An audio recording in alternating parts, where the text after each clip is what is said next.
Mask appearing as the major antagonist in Arkham Origins, some of you may want to know a little bit more about him. And of course you may regret that decision once we're done, because he's a very nasty piece of work. However, for better or worse, here is Kapow University's foundation course in basic Black Mask. Born the son of wealthy Gotham socialites, Roman Sionis grew up with a fixation on masks.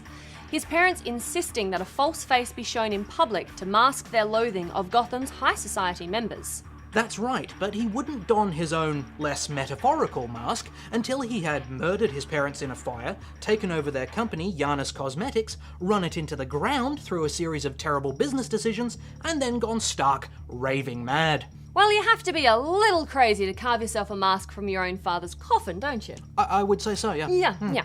Oddly enough, turning his hand to crime revealed Roman's true talent, and he rose through the ranks to become one of Gotham's most feared underworld characters. That's right, and since his appearance in 1985, Black Mask has time and again shown himself to be a vicious, sadistic madman, of the kind that Gotham fosters so well. But we've selected 3 major storylines as required reading to illustrate his particular brand of evil. Firstly, we go to one of my personal favourites with Ed Brubaker's run on Catwoman. After Selina Kyle returns to Gotham's East End as its protector, she breaks up a ring of corrupt cops, intercepts a massive drug deal, and puts the funds towards building a community centre, which is quite lovely. Slightly less lovely is the reaction of Black Mask when he finds out that Catwoman has stolen a small fortune in diamonds from him.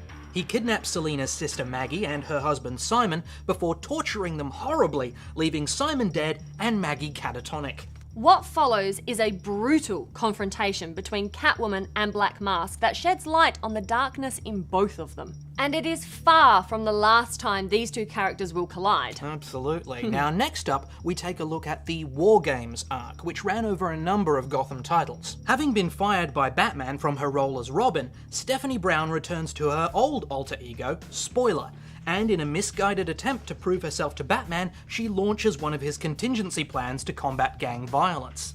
People should leave Batman plans to Batman, because they never get them right. In this case, the plan involves pitting Gotham's gangs against one another to bring them all together under one leader.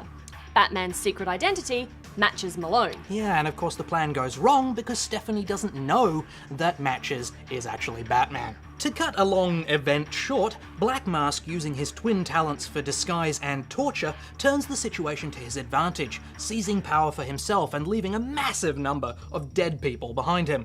And the last item on the syllabus is multiple choice, thanks to one of the best DC animated features currently out there. Under the Hood, written by Judd Winnick, was adapted into Under the Red Hood, directed by Brandon Vietti. They diverge slightly in story, but both give a brilliant interpretation of Black Mask. Riding high as the biggest name in organised crime, Black Mask is suddenly assailed by attacks from a new player going by the moniker of Red Hood, a name that has been used a few times before, most notably by the Joker. Red Hood proves more than a match for Black Mask, tearing apart his criminal interests while dropping hints as to his true identity to Batman.